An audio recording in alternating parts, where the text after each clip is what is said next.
kanko wiyata fulɓe hoto mi yaɗon ngala hoto mi feñɗo godani awɗo ɓamtare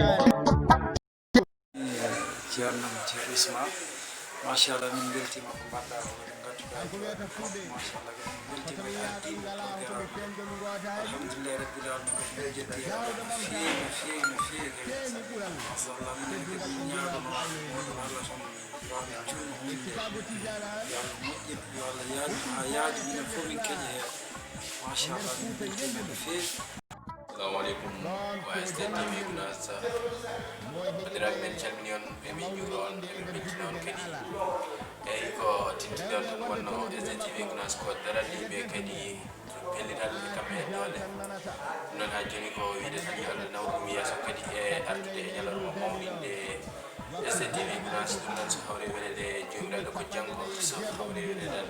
ɓe ñaagui tan Allah tawnata en kadi nde Allah accata ɗum kadi e duuɓi e wiide bandiraɓe yimɓe mbakkilo STTV Gunas koko yiɗi ko darani kadi leñol ko kadi ko ɓamtata leñol ɗum noon yo Allah wonɓe Allah jarosmon indami ko moom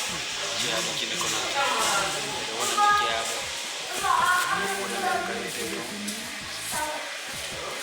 ɓe baati fi nanti ɓe salmina woddade alaɓɓe ɗumani ko fima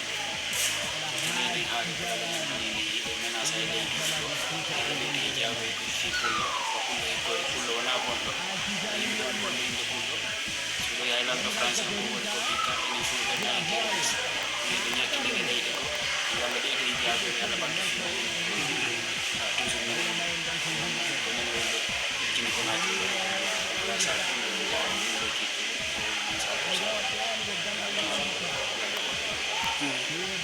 bawa hawrinde anniversaire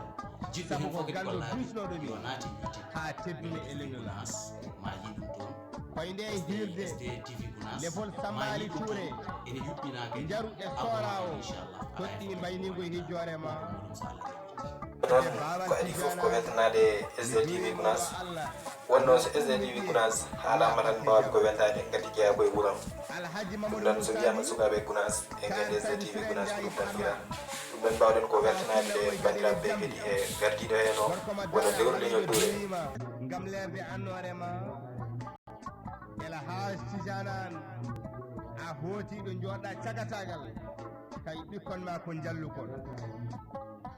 e o saaha hawri koye nangue ma dañal ma daraja ma e peengol hoodere laamu ma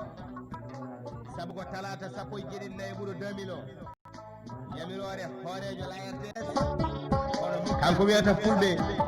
hoto mi yaɗon ngala hoto mi feñɗo godani awɗo ɓamtare